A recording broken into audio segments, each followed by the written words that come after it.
السلام عليكم ورحمة الله وبركاته. بسم الله والصلاة والسلام على رسول الله سيدنا محمد وعلى آله وصحبه وسلم.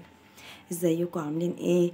وحشتوني جدا جدا، يا رب تكونوا بخير وبصحة وبسعادة. ساعات كتير بننسى ان احنا عندنا ام واب. والله زي ما بقول لكم كده، الدنيا تلاهي وانا معاكم ان كل واحد مشغول في حياته ومشغول بولاده وبشغله ومسؤولياته، بس مش معنى كده ان انا انسى ان انا عندي اب، ان انا عندي ام، ان انا في حد بيدعيلي، اللي في حد انا لغاية دلوقتي ماشي ببركة دعاه. بينسى يتصل بامه، بينسى يروح يبص عليها، بينسى يروح حتى يفطر معاها.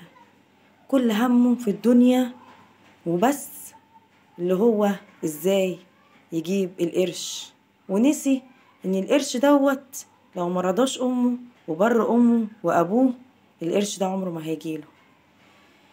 حاجات كتير جدا بننساها في حوار الام والاب دوت، وبالاسف يعني بنفوق بعد فوات الاوان.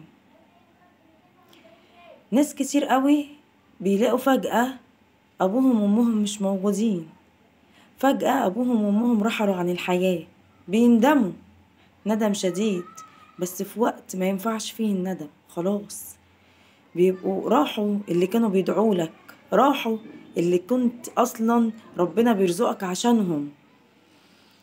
لما تقعد تشتغل وتسعى وتبني بيت وتبني أسرة وتنسى ان ليك ام واب، يعني عمرك ما هتشوف ابدا الخير، عمرك ما هتعرف يعني ايه الجنة تحت اقدام الامهات.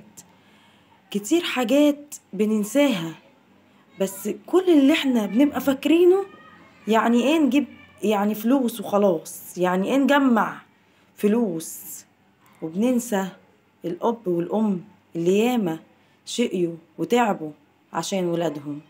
بننسى الاب اللي كان بيوديني المدرسة وبيجيبني من المدرسة، بننسى الام اللي كانت بتسهر علينا وما بتنامش.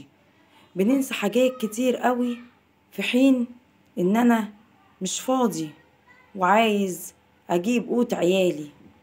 لا حول ولا قوة الا بالله.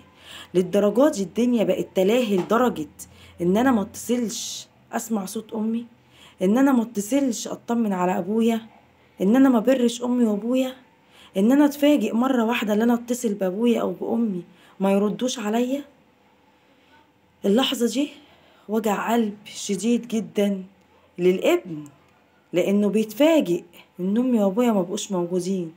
في ناس كتير قوي عندها بر قوي الام والاب دول، ويتصلوا بيهم كل 5 دقايق ويطمنوا عليهم، كل شويه يقولوا لهم انا جاي لكم، وييجوا ويتغدوا معاهم ويفطروا معاهم ويتعشوا معاهم، وعندهم البر. الام والاب دوت حاجه مقدسه وما ينفعش ابدا ابدا يعني ياخروا ميعاد عن الام والاب. وفي ناس تانية مش في دماغها خالص ومنفضة، بس هتلاقي الناس دي عمرها ابدا ما هترتاح في حياتها، مش مرتاحة. هي مهما عملت وتعبت وجابت من هنا ولهنا مش مرتاحة. ليه؟ عشان ما عندهاش بر بالام والاب. ابوك وامك هما جنتك في الدنيا وجنتك في الاخرة. لو احسنت اليهم ربنا هيحسن اليك، لو خدت بالك منهم شوف الخير اللي هتبقى عايش فيه انت واهلك واهل بيتك.